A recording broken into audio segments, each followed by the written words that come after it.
Hi, everybody. Oh, that's right. Thank you for coming, and thank you also people online. I think we have a good contingent from Africa and elsewhere joining us. My name is Sloan Mahone. I'm a member of the history faculty here in History of Medicine, and I'm also a co-PI on the Oxford Martin program on global epilepsy. And it's my great pleasure to introduce our speaker today, our visiting fellow, Nwabisa Mlandu. But first I wanted to give a little bit of a background on the program itself so that you have a little bit of context. So this is, over the last several years, there has been sort of this coming together of multiple disciplines, so from neurology, biomedical engineering, software development, and history, and the humanities, coming together with kind of a shared mission to improve the lives of people with epilepsy, particularly in low to middle income countries. And we have this wonderful home now in the Martin School, and a number of sort of satellite collaborating institutions throughout Africa, mainly in Kenya, in South Africa and Zimbabwe, also Tanzania and Ghana, and also India, Kolkata, and Rio de Janeiro, Brazil. So we have this wonderful kind of new network that's come together over the last several years, where we are, as we sort of started right when COVID also started, we kind of, like a lot of us, sort of relearned how to do work just online. And it's really proven to be this kind of wonderful lateral kind of relationships of through Oxford, but also site to site. And one of our core sites is in Cape Town. So the Oxford Martin program, we are working through 3 work streams in kind of clinical medicine and biomedical engineering, so technology development around epilepsy, including portable EEG headsets, software development, diagnostic screening apps for epilepsy, all sort of culturally contextualized to work kind of in place throughout the world, particularly in low to middle income countries. So foundationally, another part of these programs is what we call an embedded oral history project. And the oral history work is our endeavor to incorporate lived experience.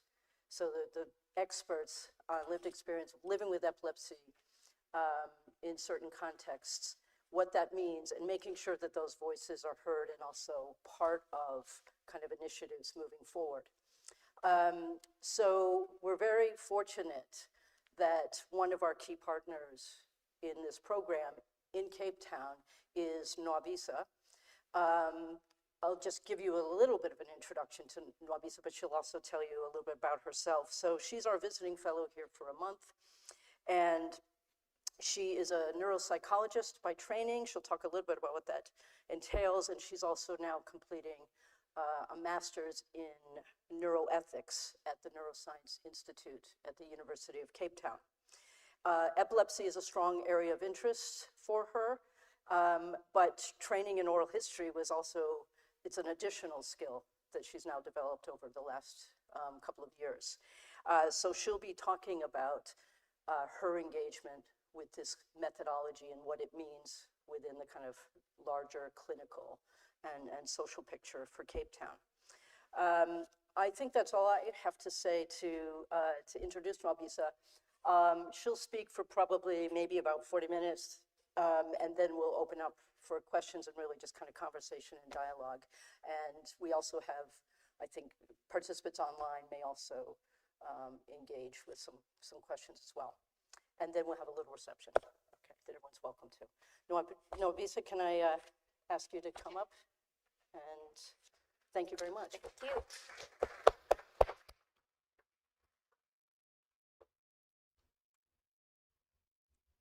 Good afternoon, everyone. Can everyone hear me clearly? Perfect. So thank you so much, Sloan, for that wonderful introduction. It's a pleasure to be here with all of you today, both online and people who are in the room with us today. So today I'll be speaking more about my experiences working with people with epilepsy. So the title of the talk is Predictors of Quality of Life in Adults with Epilepsy. Now, I'll give like a brief structure of how this talk will go. So firstly, I'll just talk about myself, like the story of my life as an oral historian now. I can tell you a bit more about how I came to be here today at the Oxford Martin School and my involvement in the oral history research that we did with Sloan. So I'll start with that, and then I'll speak more about epilepsy, particularly in low and middle income countries such as South Africa, and how highly stigmatized it is in those areas and the factors that explain why this is the reason. And lastly, I'll speak more about neuropsychology and the potential benefits of applying this methodology of oral history research into clinical practice, and how I, as a neuropsychologist, actually benefited a lot from this experience and what we could do potentially in the future to address some of the factors that I'll be mentioning here today. Okay. So, as you can see, this is the story of my life.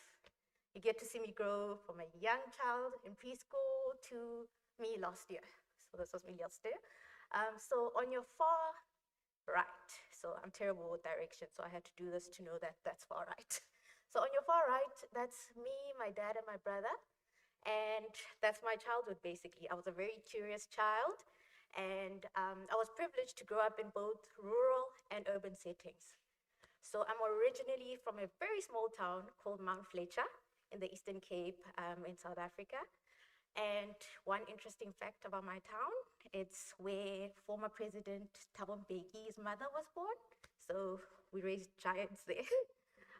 So I was born there, and I got to visit my grandparents a lot in the rural areas.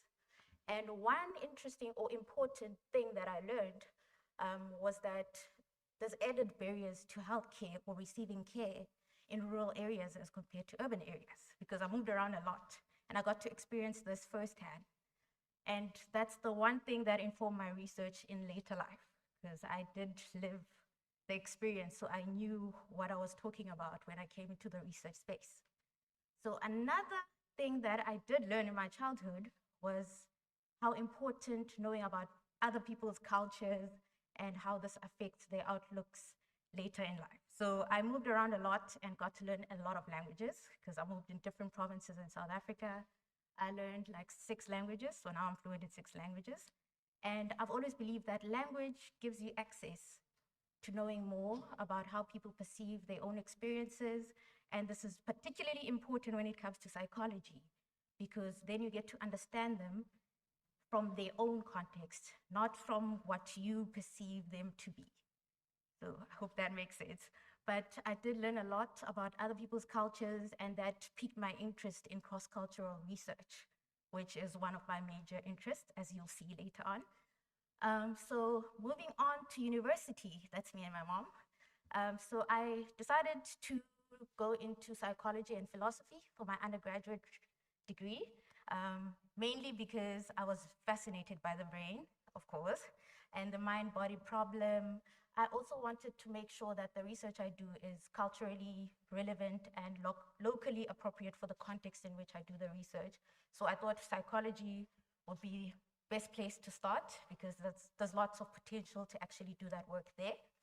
And I developed a passion for neuropsychology in this process, which I will talk more about later on, what we actually do as neuropsychologists.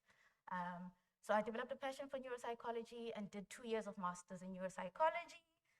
Unfortunately, there's a 1-year required internship, and that's where I had my most challenging year, was doing the unpaid internships, basically, because the Department of Health in South Africa has not instituted like the infrastructure for paid internships for neuropsychology. So it's not as well developed as psychologists yet in South Africa.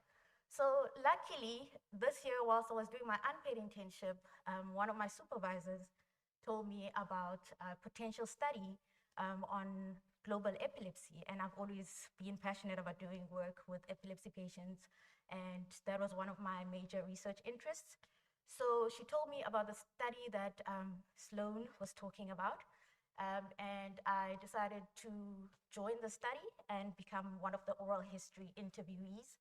And here you have my friend Kat, who was also one of the interviewers. So both of us were working on the study as oral history interviewees, in a sense. And basically, that's how I find myself here at the Oxford Martin School today, as a result of all the work that we have done in collaboration with Oxford University. Okay, so that was just a bit about myself. Now I can speak more about the actual experiences, predictors of epilepsy, and how clinical neuropsychology might benefit from oral histories. So the one thing that I think majority of the people in the room here might be familiar with is that epilepsy is the most prevalent of non-communicable diseases with a neurological origin. Although it affects everyone globally, it affects people globally. However, it disproportionately affects people in low and middle income countries. So there are several factors that might explain this. Firstly, in low and middle income countries such as South Africa, there are barriers to access to care. And that's a major issue owing because of the healthcare systems themselves are overburdened but under-resourced. So people with epilepsy might remain underdiagnosed or misdiagnosed as a result of this. Secondly, there's a lack of neurologists or neuropsychologists or trained clinicians in epilepsy to actually see all the people with epilepsy in these contexts. So they're under-resourced in terms of human resources too. And thirdly, there's a higher rate of traumatic brain injuries in these contexts, particularly in South Africa. We have a lot of traumatic brain injuries, either as a result of violence or motor accidents. So that adds another layer. And lastly, there are some endemic diseases that are particularly endemic to those regions in low and middle income countries, such as neuropsychosal. So yeah. Now, there's also another issue that epilepsy presents in low and middle income countries. So globally, there is significant stigma in terms of epilepsy, and people with epilepsy experience like a lot of stigma as a result of people's misconceptions or misunderstandings about epilepsy. Now, in low and middle income countries, there's an added layer to that as a result of like cultural beliefs, for instance, because in certain cultures, epilepsy is recognized as people being possessed or having like a spiritual attack. And this ends up discriminating people with epilepsy in those communities and prevents them from seeking care because they don't want people to know that they have epilepsy. So that's just a bit about stigma, which I'll talk more about in the next slides. Now, onto the key determinants of quality of life in epilepsy. So my supervisors and I, for my master's research, conducted a systematic review on factors affecting people with epilepsy, adults with epilepsy, and we compared between low and middle income countries and high income countries, just to see if this differed across different regions. So these factors were the main factors that we found to be quite prominent in determining the quality of life of adults with epilepsy.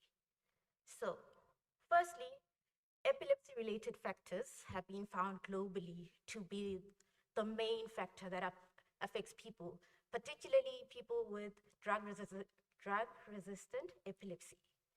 So people mentioned that seizure frequency was the main barrier and main factor that affected their quality of life, in that they would get quite anxious about when and where they would have their next seizure. So this would lead to them isolating as a result of this anxiety. So although epilepsy-related clinical factors tend to be the main factors determining quality of life globally, we found that in low and middle income countries, the rest of these factors seem to play a major role too. So psychiatric comorbidities, for example, depression and anxiety were found to be the main psychiatric comorbidities that reduced quality of life in adults with epilepsy. And here, from the oral history interviews that we did, I often heard like participants talking about anxiety. It seemed that the main psychiatric comorbidity in Cape Town was anxiety. People were anxious about where they're gonna have the next seizure, and this led to them socially isolating, which could lead to depression. So it's like a cycle. Okay. And then another factor that was quite prominent in the South African group was sociodemographic factors. So these are factors like employment, socioeconomic standing. So the main one was employment, basically. Majority of the people that we interviewed often complained about like having been limited in terms of what jobs they can do, not being able to apply for jobs because they are afraid that people are going to discover they have epilepsy and then thus discriminate against them. And then another thing was maintaining jobs. So one of the participants reported that she had a job in a high-level management job. However, once the managers discovered that she had seizures, therefore she had epilepsy, they reduced the amount of work they gave her. So they limited her in terms of what she can do and what career prospect, like being promoted, was not on the table anymore as it was before. So as you can see, sociodemographic factors have real life implications on their lives, because if they're not able to work, then they're not able to actually afford their lives and have to depend on social grants in South Africa, which is a thing. And then another thing in terms of sociodemographic factors was that women tended to worry about when they're pregnant, whether the baby will also have epilepsy, or they had fears that they would harm the baby in any case. There was one mom who actually reported that at one time she had a seizure and she fell on her baby, so they had to take the baby away for the baby's safety, and she had to give the baby to her family to raise, in a sense. So that was quite like a traumatic experience for her. So she often fears now about her own capabilities as a mother, that she's not like as qualified as other mothers. So yeah, that's just one of the sociodemographic factors. And then another huge thing in South Africa was psychosocial factors, and these include stigma. So epilepsy is highly stigmatized. And in South Africa, I often found that people reported that in their communities, there were certain views or beliefs about what conditions they had, because people don't really understand epilepsy that much. So there's lots of misconceptions. So in some cultures, epilepsy is believed to be a spiritual calling, to be isangoma, which is a traditional healer. And then in some cultures, people believe that if you have epilepsy, if you have seizures, which are often convulsive, then you are possessed because of the violent nature in which people shake. So there's a lot of misunderstanding and misconceptions as a result of what people in those communities believe. So this often stigmatizes people with epilepsy in these contexts. The one thing we found to be a mediating factor in these cases was social support. So here people would report, the people that we interviewed would report that although they did face stigma somewhere, like at school, at church, or at work, their families or the communities in which they belong, the close, tight-knit communities that they belong to, were actually helped to improve their quality of life, because they could rely on them and not focus on the stigma from society, in a sense. So it was quite protective and a mediating factor.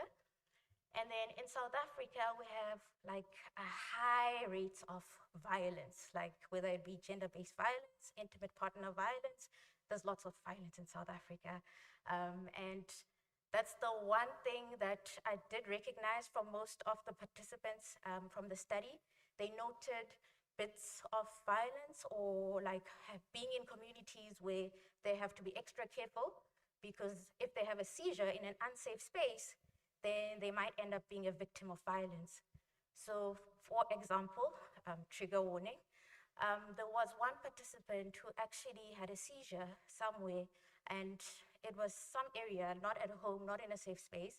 And when she woke up, she realized that she had been sexually assaulted and became pregnant as a result of that.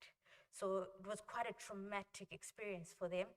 And people with epilepsy are often vulnerable to that. There's an added layer of vulnerability as compared to people without epilepsy. So another thing that was a huge factor was neuropsychological profiles. So what do I mean by that? So neuropsychological impairments, whether it be language, memory, executive functioning, all those cognitive functions that make you you, if they are impaired, then this most definitely has the potential to actually reduce your quality of life. So in people with epilepsy, and specific epilepsy, for example, temporal lobe epilepsy might affect your language. So people struggle to articulate themselves, and as a result, to communicate. And we need communication to actually advance our lives, to get jobs, and all of that. So that affects all of those aspects. And that was an issue with some of the participants in Cape Town. So what we noted was the main issue was memory difficulties. So when I interviewed the participants, most of them would mention that, oh, I'm more forgetful nowadays. I can't remember names of people, or I forget the words, like they were finding difficulties. So from the young to the older people, this had different effects on them. For example, there was a young woman who noted that because of her memory difficulties, she could not continue with her education and actually get a tertiary education. She was limited to grade 12, which is the last year of high school in South Africa. So she was limited in that sense because she tried to actually study, tried a diploma, but she was not retaining much. So as a result, she had to just drop out of school and find other work, which was also an added layer of difficulty, because jobs for people with epilepsy are quite limited, and people discriminate based on people having certain conditions. So that was a younger person. And then the older people that we interviewed would often talk about how their memory problems affected their work performance. And this actually had detrimental effects on them. They would either get fired, or they would lose their contracts. They would not be renewed for the next time. So they would just go on and be unemployed. So those were some of the effects the neurological impairments had on adults with epilepsy in Cape Town. Now, all of these factors are very important to consider when people are devising interventions for people with epilepsy. So in high-income countries, the one thing we saw was that epilepsy-related factors and psychiatric comorbidities were the main factors that determine quality of life. However, in low and middle-income countries, such as South Africa, the rest of all of these factors tended to determine quality of life. So it's very important that different regions are aware of the actual factors that are more prominent in that region in order to devise locally appropriate interventions for people with epilepsy. Okay, I hope I have not been rambling on so. Okay, so there on your far right, you have my beautiful friends who are my people training with me for neuropsychology. Most of us are neuropsychologists now. So basically, I wanted to speak a bit about neuropsychology and how it can benefit patients, or how we can be more involved in epilepsy management, knowing the factors that we know now that affect people with epilepsy. So typically, this is how we are involved in epilepsy management. So we mostly help with diagnosis, monitoring cognition, and doing pre- and post-surgical assessments. So when someone has come for an epilepsy surgery, then we do the baseline and follow them continuously to monitor their cognition and how they're recovering. Now, this is limited in the sense that we don't really look at the more emotional or psychological aspects of things. So the definition for a neuropsychologist is a psychologist who specializes in neurological conditions, because most often these affect cognition, emotions, and psychological state. So here, what you see is missing is that more emotional and more psychological treatment or management is not really in the picture that much. So most of what we do in South Africa is mostly diagnostics.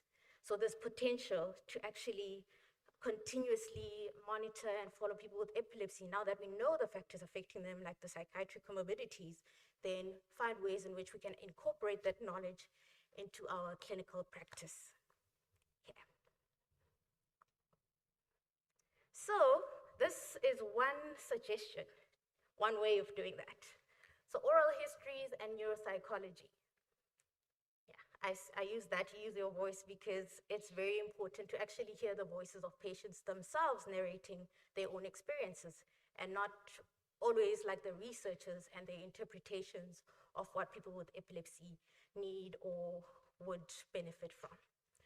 So I found that doing oral histories was quite a cathartic experience for me, and it was quite insightful in that usually we do like a history, a clinical history as clinicians, where you ask, how many seizures have you had? Are these happening? How many a day do you have? And what's your aura and all of that? So it's quite clinical and very structured how we actually ask people with epilepsy about their experiences. So I found that with oral histories, we gave patients more agency to actually narrate their own story to us without restrictions. So the communication was unrestricted. They would take me on a journey and start wherever they want to start. So I would just tell them, you can begin wherever you want to begin, because this is your story, and it's not about me. So they start wherever they start, take me on this journey, would go through different junctures, and then eventually get there. And what I found was that they usually started with the most important things to them.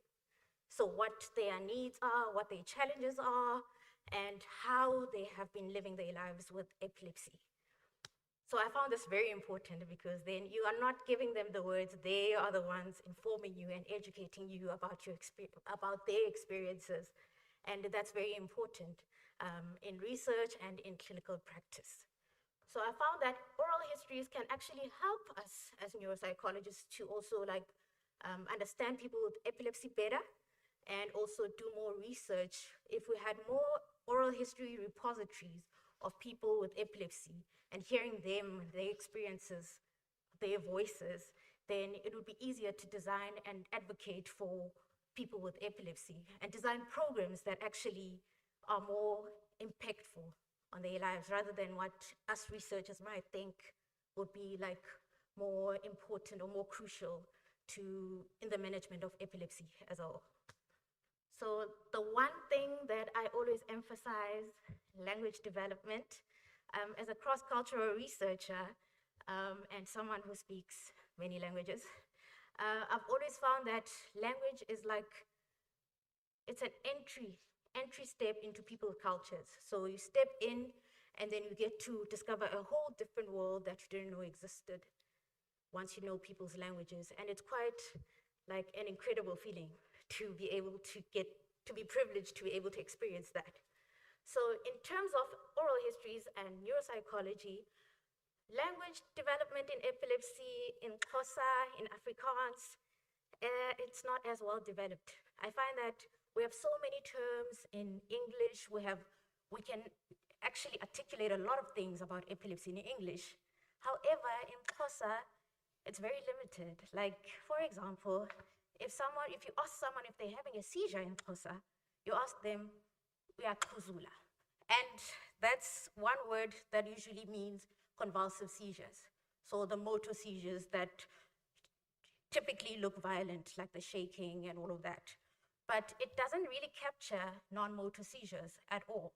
So if you were to ask someone if they had epilepsy by asking them in Xhosa like that, they would not recognize it if they had non-motor seizures, because that word denotes like motor seizures in Xhosa. So we don't have much terminology in Xhosa or other African languages to actually articulate epilepsy phenomena.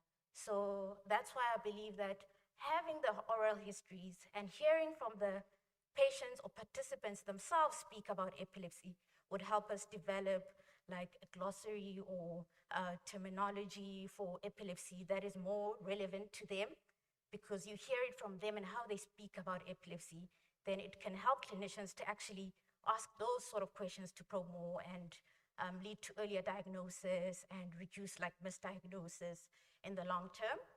So I do believe that making sure that language development is also one of the crucial things that we focus on when we're doing epilepsy research is like a thing. So yeah, I'll speak more about that in person if anyone has more questions. And then, so I concluded with this picture of the Oxford Martin School, and I think it's an older picture because I'm seeing the door is not the same as the door outside. So yeah, but that's the same building you guys are in now. So to conclude, comprehensive epilepsy care should also address mental health care and social support to improve quality of life in adults with epilepsy. And I believe that I'm at the right place to actually address these issues, because that's what the Oxford Martin program on global epilepsy aims to do in the long term, to actually address all these issues and not just only focus on epilepsy-related clinical factors. There's plenty of potential to do more in terms of addressing psychiatric comorbidities, developing language on epilepsy in other languages, and also improving interventions, making sure there's more social support for people with epilepsy. So I hope I haven't gone over time. I've been speaking very fast. So that is Cape Town, a picture I took when we were on Table Mountain. I definitely didn't hike Table Mountain, I hate hiking. So yeah, that's Lion's Head and the ocean. And I think you can see Robben Island there, tiny Robben Island. So with that, I would like to acknowledge all the participants from Cape Town. They make this research possible, and I hope this research translates back into these communities to actually improve the lives of people in these communities. And I'd also love to thank the members of the Oxford Martin program on global epilepsy. Thank you so much, Sloan. You've guided me throughout this process. I am really grateful. So yeah, I'm ready to be questioned.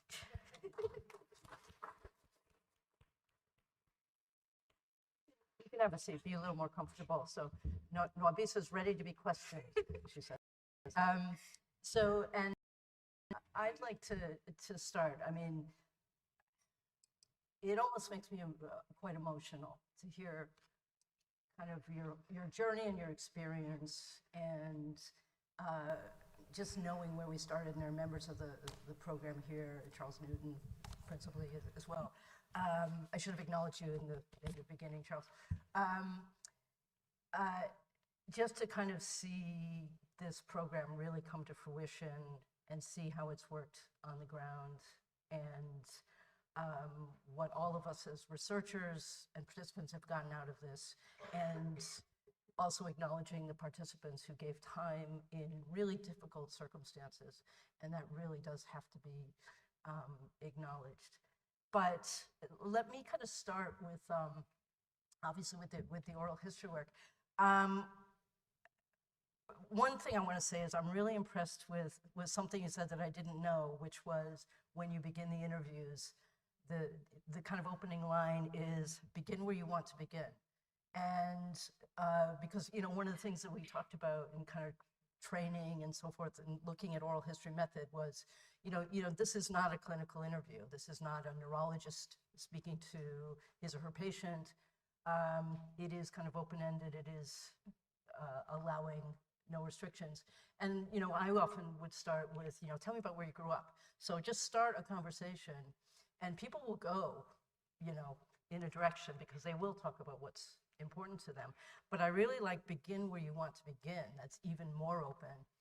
And it would be really interesting, even from a research point of view, to kind of look across all of those moments, like what were the beginning points? You know, I'd be really fascinated to kind of look at that. So we're still learning with this process, we're even learning about the method, and particularly how humanities methods and history methods might intersect with clinical practice and aid it, I hope. So, but let me start with a question, and I'm wondering if you can say something about how the participants, so people participating in the oral history program, your interviewees, reacted or conceptualized or responded to the idea of doing oral history at all. Because in some cases, people were used to being interviewed. Sometimes in places like Kilifi, where we work in Kenya, some people had been quite used to participating in research, in qualitative research, but they weren't familiar with oral history. That's something quite different. Can you say something about how people talk to you about being asked to do this? So the one thing I found is that people were very excited to get their stories out. Like, I don't remember one person who was like shy to speak about their experiences with epilepsy. And we did build rapport with them at first, get them coffee just to make them calm and comfortable before the interview. But once we got to the interview, it would feel like they have had years in which they wanted to like release this information, but they didn't have like an outlet to release it to. So they were like very like relieved to have someone listen to them and hear them. And I had a sense that they felt quite seen, because usually it's just a quick like appointment. You go to the doctor, get your medication, they ask a few questions, you go home. So you don't really get to interact much or talk much about your experience with epilepsy.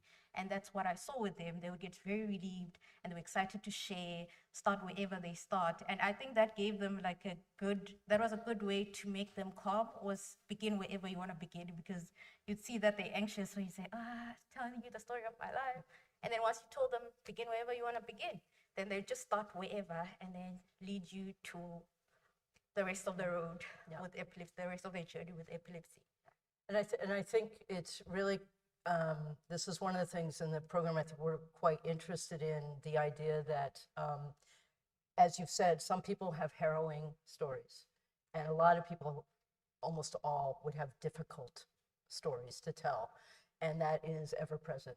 We've seen that across the board. Nonetheless, there is real value in telling your story, and something, kind of non-clinically therapeutic about that, I think, that's really quite special. So can we open up? Do people have comments, questions for Nwabisa? Yes, please. Now, I think we do have a microphone. Sorry, I caught you unawares. We do have a microphone that can go around and make it easier for online. Hello. Thank you so much for such a well-articulated and just like informative presentation. I was really interested to hear how important social support was to folks who had epilepsy, and I'm curious during your study if you heard not just like from the oral histories of the participants, but you also heard from people that made up that social support system and their experiences of helping their loved ones through epilepsy and stuff like that, or you're considering doing some studies into that. I think that would be like a great place to begin, like doing a study on that. Because when I looked at the literature in South Africa, we haven't really done a lot of studies on quality of life in adults with epilepsy. For the systematic review, I only found one study, and that was by my supervisor, Dr. Vicky. So it was like there's quite like limited studies that have already been done on this. But clinically, and also from the interviews themselves, I did learn that social support was quite like a major factor in that people who reported that they were lonely or they didn't really have people to rely on. I had a participant who told me they don't trust friends ever in their lives because they've had bad experiences, so they socially isolate. And that could lead to depression. And I could sense in their tones that they were quite hurt by these experiences, and they were no longer social. They no longer go anywhere, they just stay at home, and you're more likely to get depressed if you just socially isolate. So it has other implications apart from that. So yeah. Any other questions? Yes, please. Hi, thanks very much. Can I ask two things? The first is I'm a little bit unclear about the context. it sounds as though a significant number of your subjects had surgery. Is that correct? Oh, no, no, no. No, That was okay, just so- like neuropsychologists. This is what Yeah, neuropsychologists no, do that's the bit together. I couldn't understand. So because I thought you'd have a sample of people who are really very severely affected by their epilepsy, but actually they were a mixed bag, were they? Yeah. Okay. My other question was, I mean, my experience is I'm a psychiatrist, working with the WHO and setting up programs to integrate the expertise for treating mental health problems into primary care.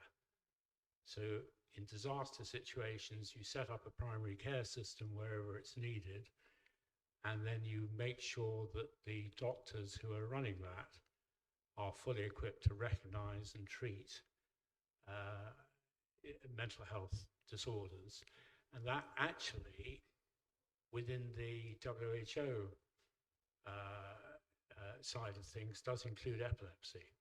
So my question is, if you were recommending to the WHO the questions you would want to ask somebody, a family who come forward with somebody with epilepsy, what would those questions most importantly be, in your opinion, based on your research? That is quite a tough question. So it's what questions I would ask the family or the people with epilepsy coming into the clinic is that... People you usually come with their families, So asking the families themselves or the people with epilepsy.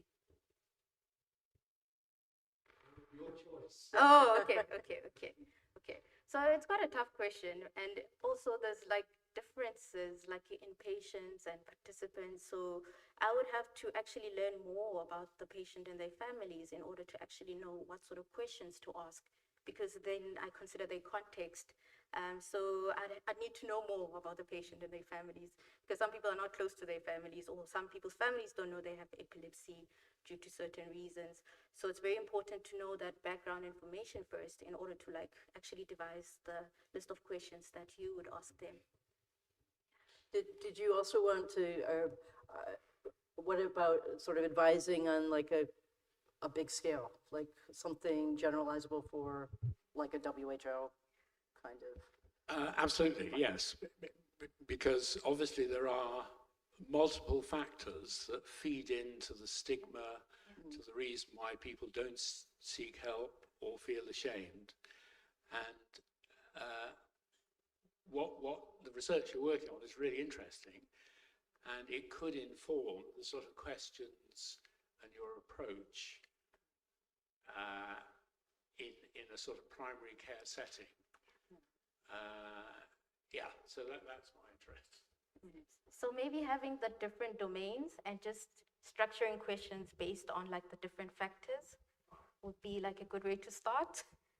Yeah. Hi, Nwabisa, thank you so much for that incredible presentation. And I guess my question is also an extension of that, and I guess less of a question, but more of something for us to think about, especially because I'm also South African, also doing research within the South African context, and also understanding some of the barriers that do exist, not only to accessibility to mental health services, but also just like the challenges that exist in that context. And for like some of the associations that something like having epilepsy and how the association with like it being like demonic and so forth, and the kind of implications that has within society, because then that easily makes you targeted and so forth and so forth.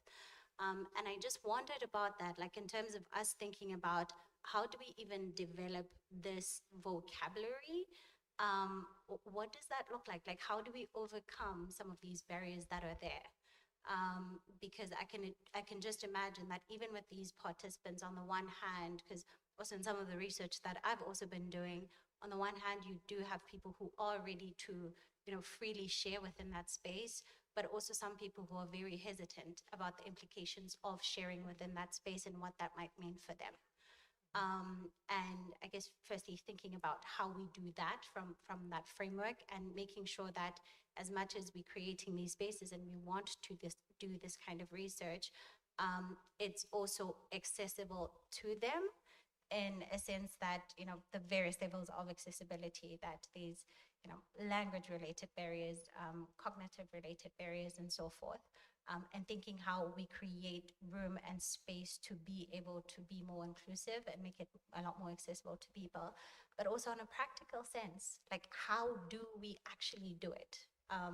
When we think about resources and I guess being restrained in the amount of resources that are possible, and I guess the manpower to actually do that, because I'm even thinking about your research and the participants that you had, which is a very small fragment of the people that we need to be able to do that kind of work, which I guess goes back to World Health Organization, that we need more resources in these contexts, for us to even begin to think about, like, how do we ask these questions? Because asking these questions then also goes to how do we then translate that asking to something that is actually beneficial to the people that we do ask these questions to.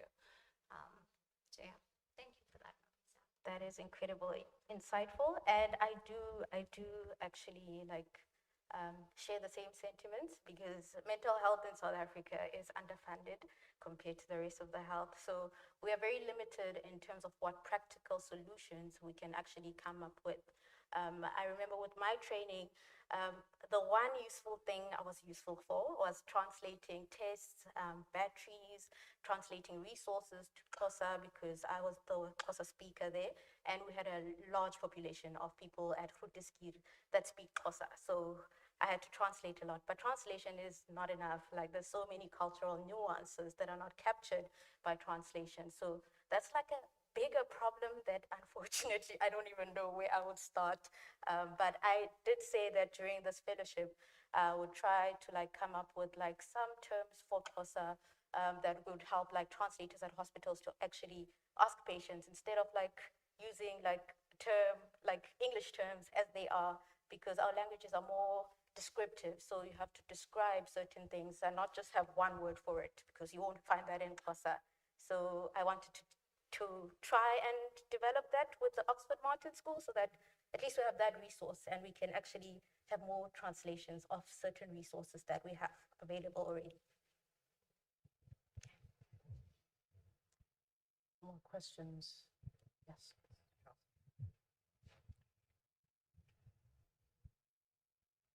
Thank you. One of the things I was interested in is during your discussions and your interviews, was there a difference what people were experiencing through the different ages of their lifespan? So when they were in adolescence, and when they were young people, and when they were middle age, and when they were older people, what were the experiences? Were they able to recall how it felt to have epilepsy as an adolescent versus in an older age group? I think I did find that difference, actually. So I remember the ones that had epilepsy since childhood tended to express that they had accepted, they were older now, but they seemed to be more at peace, in a sense, than the ones that got diagnosed later on in life. And the ones that got diagnosed later on in life usually described how disruptive that was, because they didn't have this condition all their lives, and the next thing they have to change everything. That changes everything in their lives because of that. So there were certain things you could pick up from each person. Younger people were more anxious about dating and having sexual relations, talking about stuff like that, and how epilepsy has affected that, whilst the people who had epilepsy later on were not as anxious about that aspect of things. So I did see a few differences between how people approached life, if they were diagnosed earlier or later on in life. But I haven't explored it that much, so it's going to be interesting to explore that more. Hi, we have a question from online. Esme has asked, I'm interested in what you said around women's experiences of being vulnerable due to seizures. Were there any key themes around the intersection between gender and epilepsy and the barriers women face? So the one thing I can say is that we had more women in the study than men. So we only had a few men. So I would not say there were key themes in that sense, because we didn't really have much representation from men. But the women in the study, or mothers rather, were ones who described like anxiety in terms of like reproduction, having babies, their babies having epilepsy, or them actually harming their babies as a result of like having a seizure. So that's the one thing I can talk about. Yeah. I actually have a question then. Following on from that, was it just that you didn't have as many men come forward to take part in the study, or is epilepsy more prevalent in women? The men were just not more agreeable as the women. We didn't have much men. Yeah. So I think there's also like quite a lot of like culturally related stuff that influence that, because quite similarly on my research, so I'm looking at the impact that exposure to community and school violence during adolescence has on mental health and adjustment problems in young adulthood. And what we also saw is that firstly, you asking men to speak about something that feels very vulnerable for them. And there's certain connotations about like being weak and masculinity, and having an experience like epilepsy is you saying, you know, I have this thing that I don't have a sense of control over.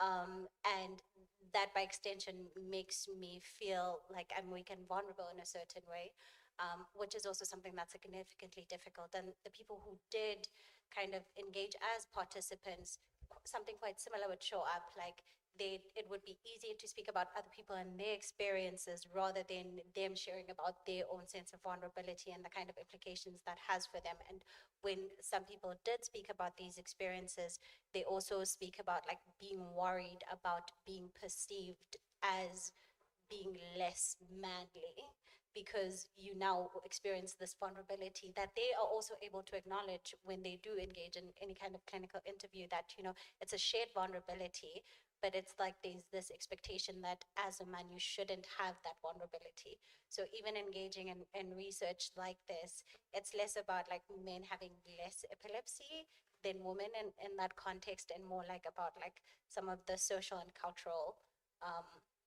internalized notions of what it means to be a man, and also being interviewed by a woman and what that might also mean. And I will say, I'll add that across the sites that we worked at, that wasn't always the case. I mean, we did have much more representation from men, for instance, in Kenya.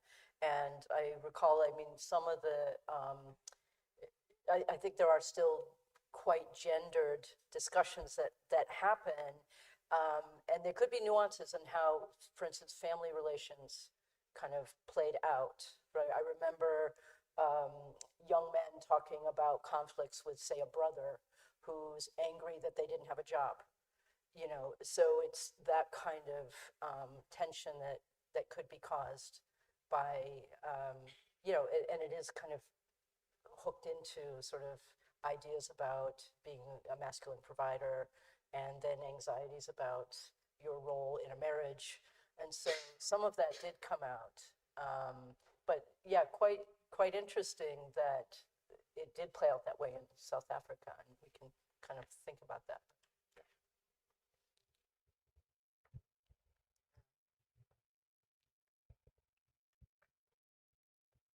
In building on some of the thoughts that were shared, and also recognizing that it wasn't supposed to get into a clinical, you know, diagnostic kind of conversation, I was just curious if you saw any themes that have arisen on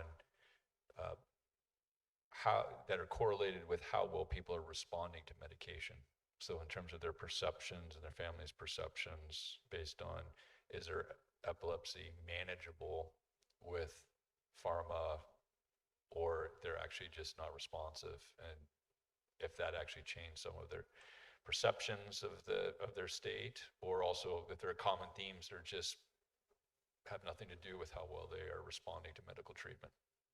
You may not have the statistics for it yet. I was just kind of curious if you see any kind of a relationship, be how well they can manage their disease with clinical help. I don't really have a stat for that. But I think that in terms of like the people going to the hospital, so there was like a difference in like how people like got to accept their epilepsy. That's the one thing I recognize, is that in the beginning, this was mostly informed by the communities in which they belong to. So if someone's parents are religious, they tended to think that epilepsy was as a result of like God punishing them, or there was like something spiritual happening. So the first point of contact would be the church, and they prayed for the people, and then they find out that the seizures continue regardless of this. So the second point of contact would then be the hospital, and this delayed like them being diagnosed in a sense.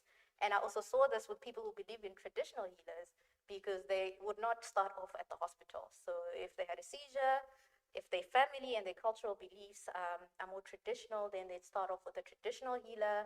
And then if that was not sorted there, then they would go on to the doctor at the hospital. And then from there, it was easier to accept once the doctor had explained, here are what seizures are, and this is why this is happening. There's an actual pathology behind this, and have the family there, or the rest of the setup, people who live with that person there, to actually explain it to them, to make it easier for everyone else to understand, and reduce stigma in that sense. So I hope I answered your question. Yeah, it's an interesting perspective, as you said. I'd be interested to hear how it changes, how their own self-narration changes as they go through that journey. I mean, it'd be a tough study maybe to organize, but you know, if they see a traditional healer, how do they actually have a conversation with you? And then how does that conversation change once they go up into a different set of medical treatment? I would also be very interested in that, how to incorporate how traditional healers perceive of epilepsy into like the Western context, or with doctors, having that bi-directional relationship in order to like inform the treatment of people who have like both cultural beliefs and also attend to the hospital, so that you respect both. And I think, I mean, that's a really important point. And one of the things, and I think this is where this kind of methodology actually adds real value, because, you know, the communities are not just uniform in beliefs, and families, within the families, there's not necessarily uniform beliefs. So we do see examples, again, I'm thinking of Kenya, where people would talk about wanting to access medication, for instance, but they had to be very careful about family members who wanted them to pursue another path for treatment, based on kind of beliefs, or somebody saying, I reject this type of approach because I'm a Christian and I want to go to church and handle this. So, you know, it has a real impact on things like disclosure, because people really have to navigate who they tell when and how they access care.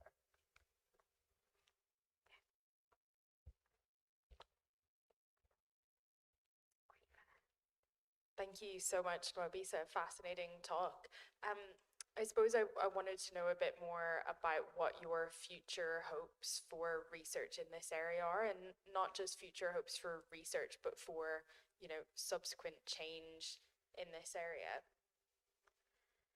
I think I would say, just as I articulated here, I believe language, considering culture, are very important things, and I think that's a very important personal thing for me, to be represented, to actually be seen and also recognized in the research that is done, and have people that look like me also represented in those spaces.